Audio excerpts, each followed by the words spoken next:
പടിത്തറയിലൂടെ കടന്നു വരികയാണ്.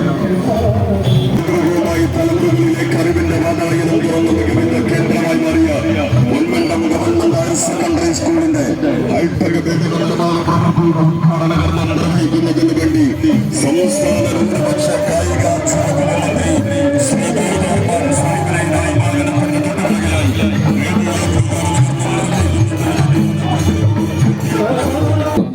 മുൻപിലുള്ള കസേരകളിലേക്ക് കയറിയിരിക്കണമെന്ന് അറിയിക്കുന്നു.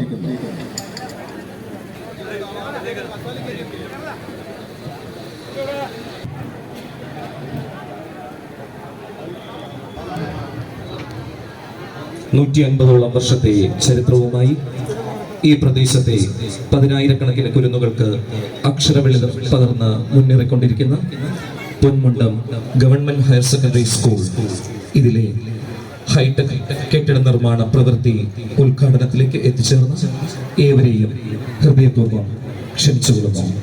ആദ്യമായി ഈശ്വര പ്രാർത്ഥന. ഷഹ്ല ഷെരീഫ് ആൻഡ് പാർട്ടി വേദിയിലേക്ക് എത്തിച്ചേരുക.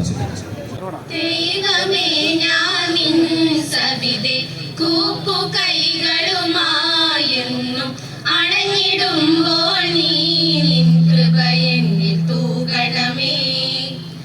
ദൈവമേ ഞാൻ നിൻ സവിധേ കൂപ്പു കൈകളുമായെന്നും അണഞ്ഞിടുമ്പോൾ നീ നിൻ കൃപയെന്നിൽ തൂകണമേ. സർവജ്ഞാനത്തിൻ ഉറവിടമാം ദേവാ നീ നിന്റെ ജ്ഞാനത്താൽ എന്നെ നിറച്ചിടണമേ. ഞാൻ ചെയ്യും കർമ്മങ്ങൾ കൃപയാലാകണമേ.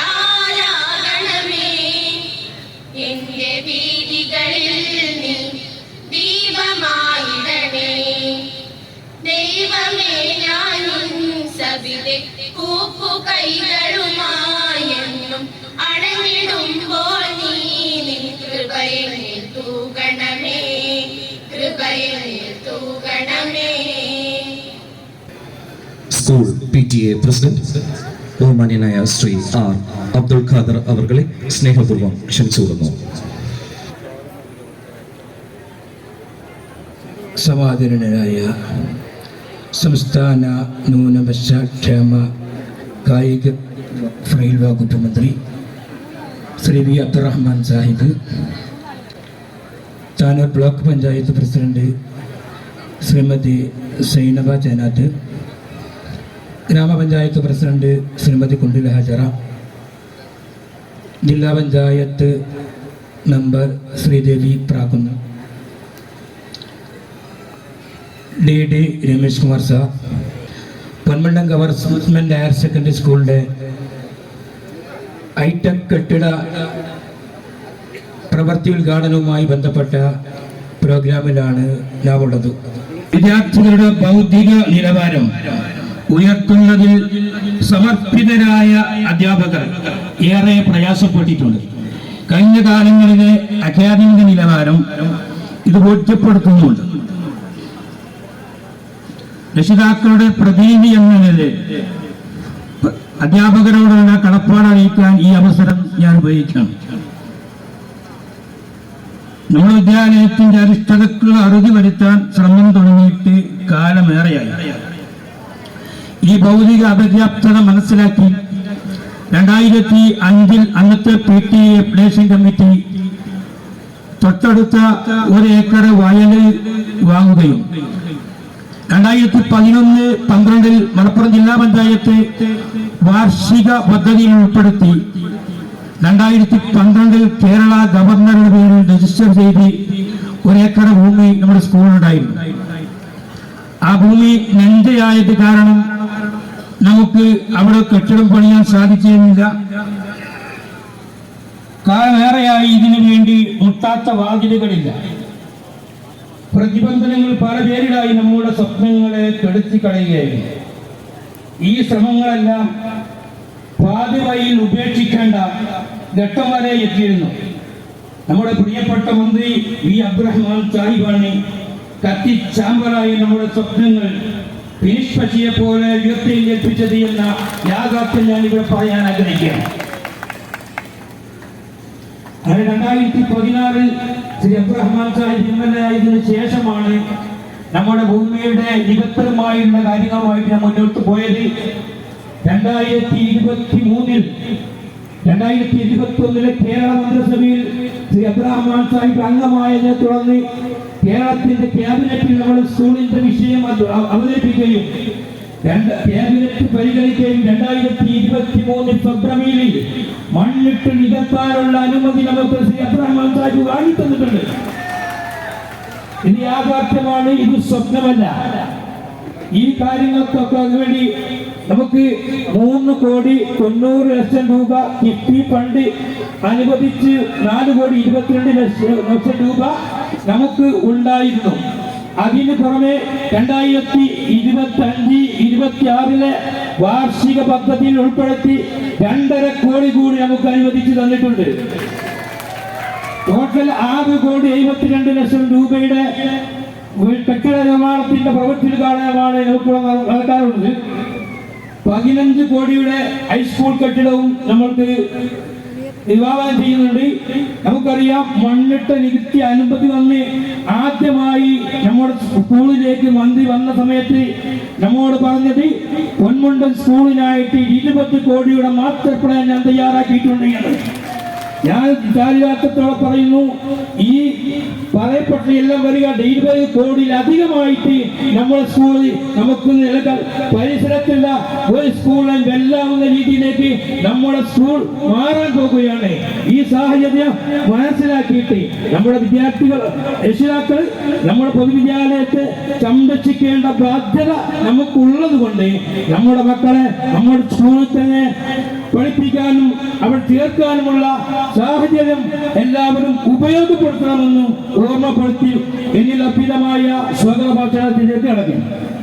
വാർഷിക പദ്ധതി ജില്ലാ പഞ്ചായത്ത് അന്നത്തെ ഡിവിഷൻ മെമ്പർ വെട്ടമാലിക്കോയ സാഹിബ് അദ്ദേഹത്തിന്റെ ശ്രമഫലമായി 15 ലക്ഷം രൂപ വിനിയോഗിച്ചുകൊണ്ട് പ്രിയങ്കനാട്ട താരിഫ് ഫണ്ടുകൾ ചെലവഴിച്ചു വിദ്യാഭ്യാസ മേഖലയിൽ നമുക്ക് ഉയർന്ന് പ്രവർത്തിക്കാൻ സാധിക്കുന്നുണ്ട്.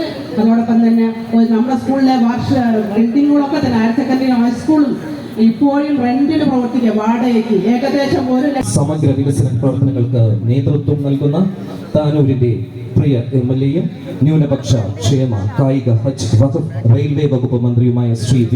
അബ്ദുറഹ്മാൻ അവർകൾ ശിലാസ്ഥാപന കർമ്മം നടത്താൻ ഏറെ ബഹുമാനത്തോടുകൂടി വേദിയിലേക്ക് ക്ഷണിച്ചുകൊള്ളുന്നു.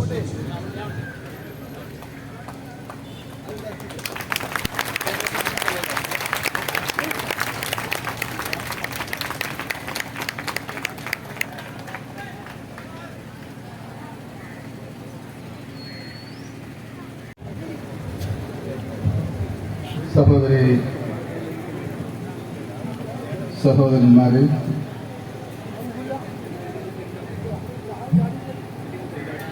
പൊന്മുണ്ടം ഗവൺമെൻറ് ഹയർ സെക്കൻഡറി സ്കൂളിൽ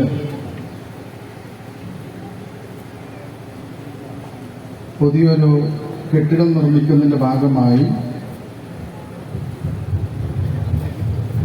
ഈ നിർമ്മാണ പ്രവർത്തനങ്ങളുടെ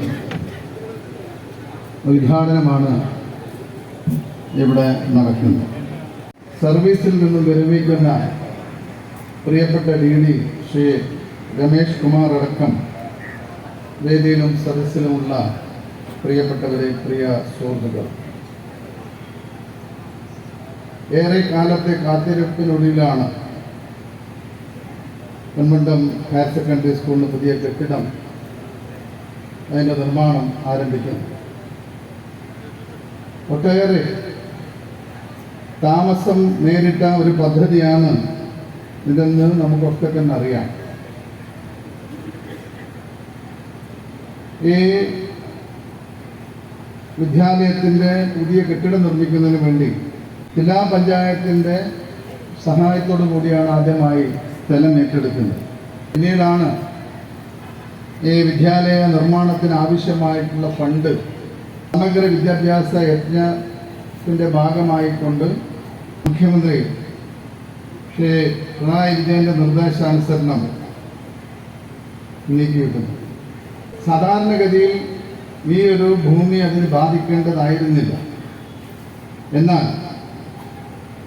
കമ്പലൻ എന്ന പാരമ്പര്യ നെൽവിത്ത് കൃഷി ചെയ്തു വരുന്ന ഇടമാണ് എന്ന് പ്രാദേശിക കൃഷി നിരീക്ഷണ സമിതിയുടെ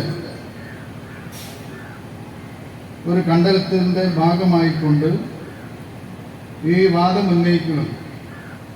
അതോടൊപ്പം തന്നെ സംസ്ഥാന നിരീക്ഷണ സമിതി ഈ പദ്ധതിക്കുള്ള ഭരണാനുമതി നിഷേധിക്കുകയാണ് ചെയ്തത്.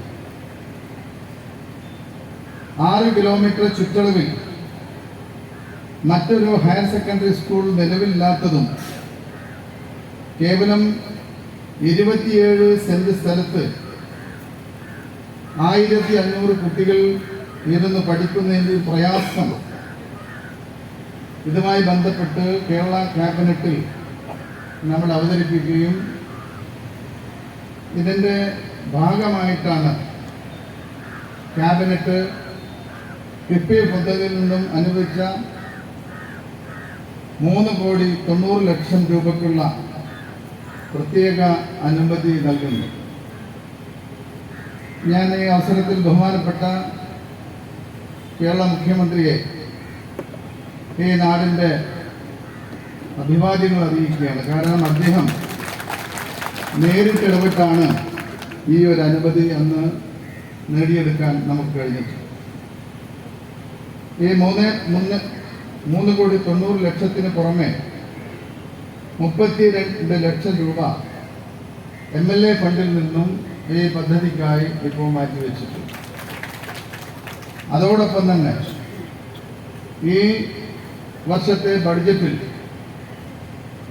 MLA-മാർക്ക് ലഭ്യമാകുന്ന ഫണ്ടിൽ നിന്നും 2.5 കോടി രൂപ വേറെയും നമ്മൾ ഈ പദ്ധതിക്കായി ഇപ്പോൾ മാറ്റിവെച്ചിട്ടുണ്ട്. അതോടൊപ്പം PMJBK പദ്ധതിയിൽ ഉൾപ്പെടുത്തി കേരള സംസ്ഥാന ന്യൂനപക്ഷ വകുപ്പിൻ്റെ കീഴിൽ പ്രവർത്തിക്കുന്ന ഈ പദ്ധതിയുടെ ഭാഗമെന്ന നിലയിൽ 15 കോടി രൂപ ഈ സാമ്പത്തിക വർഷം തന്നെ അനുവദിക്കാൻ കഴിയുമെന്നുള്ള പ്രതീക്ഷയാണ് ഉള്ളത്. അപ്പോൾ ഏകദേശം 22 കോടി രൂപ ചെലവിലാണ് ഈ വിദ്യാലയത്തിൻ്റെ നിർമ്മാണ പ്രവർത്തികൾ പൂർത്തീകരിക്കുക. അതോടൊപ്പം തന്നെ മറ്റൊരു പ്രധാന കാര്യം ഈ അവസരത്തിൽ പറയാൻ ആഗ്രഹിക്കുകയാണ്. ഈ കെട്ടിടം നിർമ്മിക്കുന്ന സ്ഥലത്തിന് ആവശ്യമായിട്ടുള്ള മണ്ണ് നൽകിയിട്ടുള്ളത് ഏറ്റവും ബഹുമാന്യനായ എൻ്റെ മുന്നിലിരിക്കുന്ന ഷാഫി അടക്കമുള്ള ഈ നാട്ടിലെ നിരവധിയായ ആണ് ഇപ്പോൾ ബഹുമാനപ്പെട്ട PTA പ്രസിഡന്റ് അടക്കം എല്ലാവരും ശ്രമിച്ചതിൻ്റെ ഭാഗമായിട്ടാണ് ലക്ഷക്കണക്കിന് രൂപ വരുന്ന മണ്ണ് നമുക്ക് സൗജന്യമായി ലഭിച്ചതും അതോടൊപ്പം തന്നെ അതിനാവശ്യമായ ചെലവ് അവർ കണ്ടെത്തുകയും ആ ഒരു ഏറ്റവും വലിയൊരു കാര്യം അവർ നിർവഹിച്ചിട്ടുണ്ട്.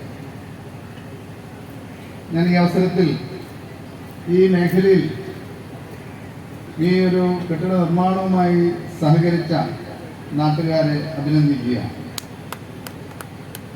ഇവിടെ നമ്മൾ കാണേണ്ട കാര്യം സംസ്ഥാന ഗവൺമെൻറ് ഇന്ന് എടുക്കുന്ന നടപടികൾക്കപ്പുറം കേരളം കൈവരിച്ച വിദ്യാഭ്യാസ മേഖലയിലെ നേട്ടത്തെയാണ് നമ്മൾ കാണുന്നത്. കേരള സംസ്ഥാനം രൂപീകരിച്ച കാലഘട്ടം മുതൽ തന്നെ വിദ്യാഭ്യാസം നിർബന്ധമാക്കുക എന്നുള്ള തീരുമാനം ആ ഗവൺമെന്റ് എടുത്തിരുന്നു. ഇതിന്റെ ഭാഗമായി വന്ന വിവിധങ്ങളായുള്ള ഗവൺമെന്റുകൾ വിദ്യാഭ്യാസ മേഖലയിൽ ശക്തമായിട്ടുള്ള പ്രവർത്തനങ്ങൾ നടത്തിയതിന്റെ ഭാഗമായിക്കൊണ്ട് ഇന്ന് കേരളം രാജ്യത്തിന് മുന്നിൽ തന്നെ ഏറ്റവും ക്വാളിറ്റിയുള്ള വിദ്യാഭ്യാസം നൽകുന്ന സാർവത്രികമായ വിദ്യാഭ്യാസം നൽകുന്ന ഒരു സംസ്ഥാനമായി ഇന്ത്യയിൽ തന്നെ 1-ാം സ്ഥാനത്ത് വരുന്നു എന്നുള്ളത് നമ്മളെ സംബന്ധിച്ചിടത്തോളം ഏറെ സന്തോഷം നൽകുന്ന ഒരു കാര്യമാണ്. കേരളത്തിലെ വിദ്യാഭ്യാസ മേഖലയുടെ പ്രത്യേകത എന്നുള്ളതാണ് ഞാൻ ആദ്യം സൂചിപ്പിച്ച ഇപ്പോൾ ഈ കെട്ടിട നിർമ്മാണവുമായി ബന്ധപ്പെട്ട കാര്യങ്ങളിൽ ജനങ്ങളുടെ ഇടപെടലുണ്ടായത്. ജനകീയ ആസൂത്രണ പ്രസ്ഥാനത്തിന്റെ ഭാഗമായി കേരളത്തിലെ വിദ്യാഭ്യാസ സ്ഥാപനങ്ങൾ തദ്ദേശ സ്വയംഭരണ സ്ഥാപനങ്ങളെ ഏൽപ്പിക്കുകയും തദ്ദേശ സ്വയംഭരണ സ്ഥാപനങ്ങൾ അതാത് വിദ്യാഭ്യാസ ഓഫീസർമാരുടെയും അധ്യാപകരുടെയും കൂടെ ചേർന്നുകൊണ്ട് തന്നെ ഓരോ പ്രദേശങ്ങൾക്കും ആവശ്യമായിട്ടുള്ള വിദ്യാഭ്യാസ പുരോഗതിക്ക് നേടിയെടുക്കുന്നതിന് വേണ്ടിയുള്ള ശ്രമങ്ങൾ ശക്തമായി നടത്തുകയുണ്ടായി. മുൻപൊക്കെ തന്നെ ഒരു വിദ്യാലയത്തിന് ഒരു ബെഞ്ച് വാങ്ങണമെങ്കിൽ തിരുവനന്തപുരത്ത് വിദ്യാഭ്യാസ ഡയറക്ടറുടെ ഓഫീസിന് മുമ്പിൽ കാത്തുകെട്ടി കിടക്കേണ്ട രീതിയായിരുന്നു അതാത് ഹെഡ്മാസ്റ്റർമാർക്ക് ആ കാലഘട്ടത്തിൽ ഉണ്ടായിരുന്നത്. ഏറ്റവും ബഹുമാനനായ DD ഇവിടെ ഇരിക്കുന്നുണ്ട്. അദ്ദേഹം ഇവിടെ ആദ്യമായി അധ്യാപകനായി ചേർന്ന കാലഘട്ടത്തിൽ അദ്ദേഹം ഈ സ്കൂളിന്റെ ചരിത്രമൊക്കെ തന്നെ പറഞ്ഞ് തന്നിട്ടുണ്ട്. ആ കാലഘട്ടത്തിൽ അങ്ങനെയാണ് നമ്മൾ ശക്തമായി ഈ കെട്ടിടത്തിന്റെ നിർമ്മാണവുമായി ബന്ധപ്പെട്ട് മുന്നോട്ട് പോകുന്നത്. അപ്പോൾ ജനങ്ങളുടെ കൃത്യമായിട്ടുള്ള ഇടപെടൽ കേരളത്തിലെ വിദ്യാഭ്യാസ മേഖലയ്ക്ക് ലഭ്യമായതിനു ശേഷമാണ് രാജ്യത്ത് തന്നെ ഏറ്റവും ക്വാളിറ്റിയുള്ള വിദ്യാഭ്യാസം നമ്മുടെ കുട്ടികൾക്ക് നൽകാൻ നമുക്ക് കഴിഞ്ഞിട്ടുള്ളത്. എല്ലാ പൊതു ചടങ്ങുകളിലും കേരളത്തിലെ ഏത് വിദ്യാലയങ്ങൾ എടുത്ത് പരിശോധിച്ചാൽ നമുക്ക് കാണാൻ കഴിയും. അതാത് വിദ്യാഭ്യാസ സ്ഥാപനങ്ങളുമായി ബന്ധപ്പെട്ട ഏത് ചടങ്ങിലും പൊതുസമൂഹത്തിന്റെ വലിയ രീതിയിലുള്ള പങ്കാളിത്തം നമുക്ക് കാണാൻ കഴിയും. ആ നാട്ടിലെ ജനപ്രതിനിധികളായാലും രാഷ്ട്രീയ പാർട്ടി പ്രതിനിധികളായാലും അവിടുത്തെ PT ആയാലും MTM ആയാലും രക്ഷകർത്താക്കളായാലും ഒക്കെ തന്നെ ഈ ഓരോ വിദ്യാലയങ്ങളുടെ പുരോഗതിക്ക് അനുസൃതമായിട്ടുള്ള കാര്യങ്ങളിൽ പൂർണ്ണമായി പിന്തുണ നൽകുന്നു. ഇതിന്റെ ഭാഗമായി തന്നെ നമ്മുടെ വിദ്യാലയങ്ങളിലെ അധ്യാപകർക്ക് അവരുടെ പ്രവർത്തനമായി മുന്നോട്ട് പോകാൻ കഴിയുന്നു എന്നുള്ളതാണ്. എങ്ങനെയാണ് ഒരു വിദ്യാലയത്തിന് ഏറ്റവും ക്വാളിറ്റിയുള്ള വിദ്യാഭ്യാസം ലഭ്യമാകുന്നത്? അതാത് കാലത്തെ അധ്യയന വർഷങ്ങളിൽ വരുന്ന പാഠഭാഗങ്ങൾ ആ പാഠ്യപദ്ധതി മുൻകൂട്ടി തന്നെ സർക്കാർ പ്രത്യേകം നിയോഗിച്ച പരിശീലന കേന്ദ്രങ്ങളിൽ അവിടെ നമ്മുടെ അധ്യാപകർക്ക് പരിശീലനങ്ങൾ നൽകുകയാണ്. ഈ പരിശീലനങ്ങൾ ലഭ്യമാകുന്നതോടുകൂടി തന്നെ ഓരോ അധ്യയന വർഷത്തും നമ്മുടെ പുതിയ തലമുറ എങ്ങനെയാണ് അവർക്ക് അനുസൃതമായ രീതിയിൽ ഏറ്റവും ആധുനികമായ സംവിധാനത്തോടു കൂടി അവരെ ഈ മേഖലയിൽ കൊണ്ടുവരാൻ കഴിയുക. ശക്തമായിട്ടുള്ള ഒരു വിദ്യാഭ്യാസ മേഖല എങ്ങനെയാണ് പടുത്തുയർത്തിയത് എന്നുള്ളതിന്റെ ഏറ്റവും വലിയ ഉദാഹരണമാണ്. സമഗ്ര വിദ്യാഭ്യാസ യജ്ഞത്തിന്റെ ഭാഗമായിക്കൊണ്ട് നമ്മുടെ സംസ്ഥാനം ഈ മേഖലയിൽ ചെലവഴിച്ചത് 5000 കോടി രൂപയാണ്. കേരളത്തിലെ പൊതുവിദ്യാഭ്യാസ സ്ഥാപനങ്ങളുടെ അടിസ്ഥാന വികസന പ്രവർത്തനങ്ങൾക്കായി 5000 കോടി രൂപ ചെലവഴിക്കുക എന്നുള്ളത് ഒരു സംസ്ഥാനത്തെ സംബന്ധിച്ചിടത്തോളം ഏറ്റവും ആദ്യമാണ്. ഇന്ന് നമ്മുടെ ഓരോ പഞ്ചായത്തുകൾ എടുത്ത് പരിശോധിച്ചോളും ധാരാളം വിദ്യാഭ്യാസ സ്ഥാപനങ്ങൾ നമുക്ക് കാണാൻ കഴിയും. മറ്റുള്ള ഒരു സംസ്ഥാനത്തിലും ഇത്രയധികം വിദ്യാഭ്യാസ സ്ഥാപനങ്ങളുടെ സാന്ദ്രത നമുക്ക് കാണാൻ കഴിയില്ല. 6ഉം 7ഉം വിദ്യാഭ്യാസ സ്ഥാപനങ്ങൾ ഓരോ പഞ്ചായത്തിലും നമുക്ക് ഏറ്റവും കുറഞ്ഞത് കാണാൻ കഴിയും. അതോടൊപ്പം തന്നെ ഏറ്റവും ഉന്നതമായി പഠനം നടത്താൻ കഴിയുന്ന ഉന്നത വിദ്യാഭ്യാസ കേന്ദ്രങ്ങൾ കേരളത്തിന്റെ എല്ലാ ഭാഗങ്ങളിലുണ്ട്. ഇതിന് ഉതകുന്നതായിട്ടുള്ള തീരുമാനങ്ങളാണ് ഈ സംസ്ഥാനത്ത് വിവിധങ്ങളായിട്ടുള്ള ഗവൺമെന്റുകൾ വന്ന കാലങ്ങളിൽ എടുത്തിട്ടുള്ള ശക്തമായിട്ടുള്ള തീരുമാനങ്ങൾ. ഇന്ന് രാജ്യത്തെ തന്നെ മാതൃകയായി നമ്മളെന്ന് പറയുന്നതിന് വലിയ അധ്വാനത്തിന്റെ ഭാരമുണ്ട്. കഴിഞ്ഞ 75 വർഷങ്ങൾക്ക് മുമ്പ് ആരംഭിച്ച ഈ ഒരു വിദ്യാഭ്യാസ പ്രവർത്തനമാണ് ഇന്ന് ഇത്രയും നല്ല രീതിയിൽ കേരളത്തിന് രാജ്യത്തിന് മുന്നിലെത്തിക്കാൻ കാര്യമായിട്ടുള്ളത്. ഒരു കാലഘട്ടത്തിൽ മലപ്പുറം അടക്കമുള്ള നമ്മുടെ ജില്ലകളിൽ പ്രായപൂർത്തിയായ പെൺകുട്ടികൾ വിദ്യാഭ്യാസം നടത്തുന്നതിന് ഒരു വിലക്ക്, സാമൂഹികമായിട്ടുള്ള ഒരു വിലക്കുണ്ടായിട്ടുണ്ട്. പലരും 3ാം ക്ലാസ്സും 4ാം ക്ലാസ്സും എത്തുമ്പോൾ അവരുടെ പെൺകുട്ടിപരമായിട്ടുള്ള മറ്റൊരു കാര്യം കൊണ്ടിരിക്കും. സംസ്ഥാനത്തുള്ള പെൺകുട്ടികൾ പ്രൈമറി തലം തൊട്ട് +2 വരെ ഒഴിഞ്ഞുപോക്കില്ലാതെ വിദ്യാഭ്യാസം നടത്തുന്നു എന്ന് ഞാൻ പറഞ്ഞു. അതോടൊപ്പം തന്നെ രാജ്യത്തിന് തന്നെ മാതൃകയായ മറ്റൊരു സംവിധാനമുണ്ട്. രാജ്യത്തും നമ്മുടെ സംസ്ഥാനത്തും ഏറ്റവും അധികം പെൺകുട്ടികൾ ഉന്നത വിജയം നേടുന്ന ഒരു ജില്ലയായി മലപ്പുറം മാറി എന്നുള്ളത് നമ്മുടെ പെൺകുട്ടികളെ സംബന്ധിച്ചിടത്തോളം, പൊതുസമൂഹത്തെ സംബന്ധിച്ചിടത്തോളം അഭിമാനകരമായ ഒരു കാര്യമാണ് എന്ന് നമുക്ക് മനസ്സിലാക്കാൻ കഴിയും. അതൊരു മാറ്റമാണ് ഇന്ന് കേരളത്തിലെ പൊതുസമൂഹത്തിൽ നമ്മൾ വന്നിട്ടുള്ളത്. പൊതുസമൂഹത്തിന്റെ സംസ്കാരത്തിന്റെ ഭാഗമായി വിദ്യാഭ്യാസത്തെ മാറ്റിയെടുക്കാൻ നമുക്ക് കഴിഞ്ഞു. വിദ്യാഭ്യാസ മേഖല എന്നുള്ളത് നമ്മുടെ സംസ്ഥാനത്ത് ജീവിക്കുന്ന പൊതുസമൂഹം അവരുടെ സംസ്കാരത്തിന്റെ ഭാഗമാക്കുക എന്നതിനർത്ഥം നമ്മൾ ജീവിതത്തിന്റെ ഒരു ഭാഗമായി നമ്മൾ വിദ്യാഭ്യാസത്തെ കാണുന്നു എന്നുള്ളതാണ്. ചെറിയ കാര്യമല്ല. മറ്റുള്ള സംസ്ഥാനങ്ങൾക്ക് നോക്കാൻ പറ്റാത്ത ഒരു കാര്യമാണ് നമ്മൾ നേടിയെടുത്തത്. നിങ്ങൾ കഴിഞ്ഞ കാലങ്ങളിലൊക്കെ തന്നെ, കഴിഞ്ഞ ദിവസങ്ങളായി നമ്മുടെ സോഷ്യൽ മീഡിയയിലൊക്കെ തന്നെ ഏറ്റവും പ്രചാരം ലഭിച്ച ഒരു റീലുണ്ടായി. അതിലൊരു പെൺകുട്ടിയുടെ ചിത്രമുണ്ടായിരുന്നു. ഉത്തരേന്ത്യയിൽ നിന്ന് വന്ന ഒരു പെൺകുട്ടി കുംഭമേളയിൽ പങ്കെടുത്ത് അവരുടെ ഫോട്ടോ ഈ സോഷ്യൽ മീഡിയയിലൊക്കെ തന്നെ നല്ല രീതിയിൽ പ്രചരിപ്പിച്ചിട്ടുണ്ടായിരുന്നു. കേരളത്തിൽ ആ കുട്ടി കഴിഞ്ഞ ദിവസം വന്നിട്ടുണ്ടായിരുന്നു. ആ കുട്ടിയെ നമ്മുടെ പത്രക്കാർ ഇന്റർവ്യൂ ചെയ്തു. നമ്മുടെ പത്രപ്രവർത്തകർ അവരോട് ചോദിച്ചു, നിങ്ങൾ എത്ര ക്ലാസ് വരെ വിദ്യാഭ്യാസം നേടി? നിങ്ങളുടെ ഗ്രാമത്തിൽ എത്ര വിദ്യാലയങ്ങൾ? അവരോട് ചോദിച്ചു. അവർ പറഞ്ഞു, വിദ്യാഭ്യാസമോ സ്കൂളോ ഞങ്ങൾ കണ്ടിട്ടില്ല എന്നാ പറഞ്ഞു. ഉത്തരേന്ത്യയിൽ വരുന്ന ഒരു പെൺകുട്ടി അവർ പറയുകയാണ്, ഞാൻ വിദ്യാഭ്യാസ സ്ഥാപനങ്ങൾ കണ്ടിട്ടില്ല, ഞങ്ങളുടെ നാട്ടിൽ വിദ്യാഭ്യാസം എന്നുള്ളൊരു സങ്കല്പമേ ഇല്ല, ഞങ്ങൾ രാവിലെ കൃഷിപ്പണിക്കോ അനുബന്ധ ജോലികൾക്കോ ഒന്ന് ജീവിക്കുന്നു എന്നുള്ളതാണ്. അതാണ് കേരളവും മറ്റ് സംസ്ഥാനങ്ങളും തമ്മിലുള്ള വിദ്യാഭ്യാസം.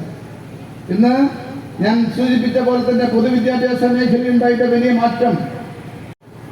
അതിനുശേഷം നടന്ന പ്രവർത്തനങ്ങളൊക്കെ തന്നെ ഏത് വേദിയിൽ വരുമ്പോഴും MLA എന്നുള്ള രീതിയിൽ ഞാൻ പറയുമായിരുന്നു, ഈ മണ്ഡലത്തിൽ വിദ്യാലയങ്ങളുടെ ശാക്തീകരണത്തായി 200 കോടി രൂപ ഈ ഗവൺമെന്റിൽ നിന്ന് നമുക്ക് ലഭ്യമായി. അപ്പോഴും പണം ലഭ്യമായ ഈ വിദ്യാലയത്തിന്റെ പണി തുടങ്ങാൻ നമുക്ക് കഴിഞ്ഞു. നിരവധിയായ തടസ്സങ്ങൾ ഏത് മേഖലയിലായാലും തടസ്സങ്ങൾ കൊണ്ട് തടസ്സങ്ങൾ തീർക്കുക എന്നുള്ളതായി. പക്ഷെ അതിനെ അതിജീവിക്കാൻ നമുക്ക് കഴിഞ്ഞു. ഒരു കാര്യം ഞാൻ പറയാം, കേരളത്തിലെ പൊതുസമൂഹം ഏറ്റെടുത്ത വിദ്യാഭ്യാസം എന്ന സംസ്കാരത്തിന്റെ ഭാഗമായി എല്ലാ എതിർപ്പുകളെയും മറികടന്നുകൊണ്ട് ഈ കെട്ടിടത്തിന്റെ നിർമ്മാണ പ്രവർത്തനം ഇവിടെ ആരംഭിക്കുകയാണ്. ഇനിയും തടസ്സത്തിന് ശ്രമിച്ചു, കത്തുകൾ വന്നു, വീണ്ടും കത്തുകൾ വന്നു. എന്താണെന്നറിയൂ, നിലവിൽ റവന്യൂ വകുപ്പ് കൊടുത്ത നിയമാനുസൃതമായിട്ടുള്ള നടപടികൾ സ്വീകരിച്ചിട്ടില്ല എന്ന് ഇവിടുത്തെ ചില ആളുകൾ കത്തുകൾ എഴുതി. ഞങ്ങൾ ആ കത്തുകൾ അവജ്ഞയോട് തള്ളിക്കളിയാണ്. ഈ നാട്ടിലെ പൊതു സമൂഹത്തിന്റെ വികാരത്തോടൊപ്പം നിൽക്കാതെ ഇത്രയും മ്ലേച്ഛമായ രീതിയിലുള്ള കാര്യങ്ങൾ ചെയ്യുക എന്നത് ഭൂഷണമല്ല എന്ന് മാത്രം ഞാൻ ഈ അവസരത്തിൽ പറയാം. ഞാൻ വളരെ വിഷമമുണ്ട്. കാരണം എത്രയും കടമ്പകൾ കടന്നാണ് നമ്മൾ ഇതിലേക്ക് എത്തിപ്പെടുന്നത്. വീണ്ടും തടസ്സങ്ങൾക്കായി എഴുതുക. കത്തുകൾ എഴുതാൻ ആർക്കും കഴിയും. ഒരു പെന്നും കടലാസും ഉണ്ടെങ്കിൽ എന്തും എഴുതി അയക്കാം. അതാണല്ലോ കമ്പലം വിത്ത് ഇത്രയും കാലം നിങ്ങളുടെ വിദ്യാലയത്തെ തടഞ്ഞു നിർത്തിയത്. എത്ര വർഷം? 9 വർഷം ഈ കെട്ടിട നിർമ്മാണം പിന്നോട്ട് പോകാൻ കാരണം എന്താ? താനൂരിലെ എല്ലാ വിദ്യാലയങ്ങളും കെട്ടിടങ്ങൾ നിർമ്മിച്ചു. ആ കാലഘട്ടത്തിലൊന്നും ഒരു തടസ്സവും ഉണ്ടായില്ല. പക്ഷെ തടസ്സങ്ങൾ തട്ടിഞ്ഞിട്ടുക അത് കേരള ജനതയുടെ ലക്ഷ്യങ്ങളിൽ നിന്നാണ്. പൊതുസമൂഹം പുരോഗതിക്കൊപ്പം നിൽക്കും എന്നുള്ളതിന്റെ ഏറ്റവും വലിയ ഉദാഹരണമായി നിങ്ങൾക്ക് ഇതിനെ കാണാൻ കഴിയണം. മാറ്റങ്ങളിൽ ഉൾക്കൊള്ളുക, മാറ്റങ്ങളിൽ പങ്കാളിയാകുക എന്നുള്ളതാണ്. ഓരോ കാര്യങ്ങളും ഓരോ കാലഘട്ടത്തിൽ നടക്കേണ്ടതുണ്ട്. അത് നടക്കാതെ വരുമ്പോൾ അതിൻ്റെ ബുദ്ധിമുട്ട് അനുഭവിക്കുന്നത് നമ്മുടെ പുതിയ തലമുറയാണ്. ലോകത്തുള്ള ഏറ്റവും നൂതനമായുള്ള വിദ്യാഭ്യാസ സ്ഥാപനങ്ങളും വിദ്യാഭ്യാസ പ്രക്രിയയും നമ്മുടെ സംസ്ഥാനത്ത് നടക്കുകയാണ്. അതോടൊപ്പം യാത്ര ചെയ്യാൻ നമുക്ക് കഴിയണം. അതല്ലെങ്കിൽ നമ്മുടെ പുതിയ തലമുറ പിന്നോട്ട് പോകും. അത് നല്ല രീതിയിൽ തന്നെ മനസ്സിലാക്കാൻ നമുക്ക് കഴിയണം. ഇന്ന് ഈ ഉദ്ഘാടന ചടങ്ങ് നടക്കുമ്പോൾ മറ്റൊരു കാര്യം കൂടി, നമ്മൾ ബഹുമാനപ്പെട്ട ജില്ലാ വിദ്യാഭ്യാസ ഓഫീസർക്ക് അദ്ദേഹം ആദ്യമായി ചാർജ് എടുത്ത ഈ വിദ്യാലയത്തിൽ വെച്ച് തന്നെ ഒരു യാത്രയെ കൂടി നൽകേണ്ടത് നിങ്ങൾ ശ്രദ്ധിച്ചിട്ടുണ്ടാവില്ല. ഇവിടെ ആദ്യമായി ചാർജ് എടുത്ത അധ്യാപകനാണ് അദ്ദേഹം, ശ്രീ രമേഷ് കുമാർ. അദ്ദേഹത്തിന് ഒരു നിമിത്തമാണ്. അദ്ദേഹത്തിൻ്റെ ജോലിയുള്ള ആത്മാർത്ഥതയുടെ ഭാഗമായിട്ടാവാം. ജോലി ചെയ്ത സ്ഥലത്ത് തന്നെ അവിടുത്തെ ഉന്നത ഉദ്യോഗസ്ഥനായി ആ ഒരു ചടങ്ങിൽ വെച്ച് അദ്ദേഹമാണ് ആദ്യം ഈ ഒരു കെട്ടിടം നിർമ്മിക്കണമെന്ന് ആദ്യമായി എന്നോട് ആവശ്യപ്പെട്ടു. അദ്ദേഹം അന്ന് താനൂരിൽ എഴുതിയായി. അദ്ദേഹം ഇവിടെ ഇൻസ്പെക്ട് ചെയ്ത സമയത്ത് നമ്മുടെ യൂറിൻ ഇൻഫെക്ഷനുമായി 2 or 3 കുട്ടികളെ രക്ഷിതാക്കൾ അതിൻ്റെ പരാതിയുമായി ഏരിയോട് അടുക്കുന്നു. അങ്ങനെയാണ് അദ്ദേഹം പറയുന്നത്, എന്നല്ലേ ആ ഒരു ടോയ്ലറ്റ് ഒന്ന് പോയി കാണുന്നു. രണ്ടോ ടോയ്ലറ്റുകൾ, 1000-ഓളം വിദ്യാർത്ഥികൾ, കുറേ കുട്ടികൾ പള്ളിയിലേക്ക് പോകും, ആൺകുട്ടികൾ, പെൺകുട്ടികൾക്ക് പോകാൻ സ്ഥലമില്ല. അങ്ങനെയാണ് നമ്മൾ ഇതിൻ്റെ ചരിത്രം പരിശോധിക്കുന്നത്. പക്ഷേ ഒരു നിമിത്തമുള്ള രീതിയിൽ ഇവിടെ നിന്നും ആരംഭിച്ച് അദ്ദേഹത്തിൻ്റെ സേവനം ഈ വിദ്യാലയത്തിൻ്റെ അങ്കണത്തിൽ തന്നെ സമാപിക്കുക. നമുക്കെല്ലാവർക്കും അദ്ദേഹത്തിൻ്റെ പൂർണ്ണമായ കയ്യൊപ്പിയോടുകൂടി അദ്ദേഹത്തിനുള്ള യാത്ര നൽകാം എന്ന് മാത്രം പറഞ്ഞുകൊണ്ട് ഈ കെട്ടിടത്തിൻ്റെ നിർമ്മാണം സമയബന്ധിതമായി പൂർത്തീകരിക്കാനുള്ള എല്ലാ ശ്രമങ്ങളും ഉണ്ടാവും. അതോടൊപ്പം തന്നെ 2.5 കോടിയുടെ ഒരു അടുത്ത ഘട്ടവും PMJVKയുടെ അടുത്ത് വരാൻ പോകുന്ന പദ്ധതിയിൽ ഉൾപ്പെടുത്തിയുള്ള 15 കോടി അടക്കമുള്ള പ്രവർത്തനങ്ങൾ തീർച്ചയായും ഈ നാടിന് സമ്മാനമാവും. അതോടൊപ്പം തന്നെ ഒരു കളിക്കളം നിർമ്മിക്കാനുള്ള നടപടികളുണ്ട്, അതുകൂടി നമ്മളിതിന് ചേർത്ത് ചെയ്യാൻ ആഗ്രഹിക്കുന്നു എന്ന് മാത്രം പറഞ്ഞുകൊണ്ട് ഈ Ponmundam government higher secondary school hitech കെട്ടിട നിർമ്മാണ ഉദ്ഘാടന പ്രവൃത്തി ബഹുമാനപ്പെട്ട വിദ്യാഭ്യാസ വകുപ്പ് മന്ത്രിക്ക് വേണ്ടി നിർവഹിച്ചായി അറിയിച്ചുകൊണ്ട് നിർത്തുന്നു. നന്ദി, നമസ്കാരം ചെയ്യുന്നു. വിദ്യാഭ്യാസ ഉപഡയറക്ടർ ശ്രീ KP രമേഷ് കുമാർ സർ തന്റെ ഔദ്യോഗിക കർമ്മമേഖലയിൽ നിന്നും ഇന്ന് വിരമിക്കുന്നു. സാറിന് ഉപഹാരം സമർപ്പിക്കുന്നതിനായി ബഹുമാന്യനായ മന്ത്രി ശ്രീ അബ്ദുറഹ്മാൻ സാറിനെ വേദിയിലേക്ക് ക്ഷണിച്ചുകൊള്ളുന്നു.